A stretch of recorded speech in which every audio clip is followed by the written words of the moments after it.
Share मार्केटमध्ये गुंतवणूक करायची जर तुम्हालाही सवय असेल तर ही बातमी पहा आणि सावध व्हा, कारण जालन्यात शेअर मार्केटमध्ये पैसे गुंतवल्यास भरघोस परतावा मिळेल असं आमिष दाखवून सायबर भामट्यांनी एका तरुणाला तब्बल 23,86,000 रुपयांना लुटलंय। याच प्रकरणी जालना सायबर पोलीस ठाण्यात दोघांविरोधात फसवणुकीचा गुन्हा दाखल करण्यात आलाय।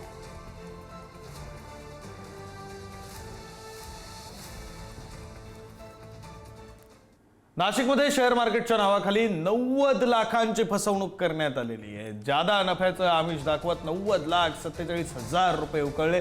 अज्ञातानं विकास संपादन करत तिघांना गंडा घातलाय।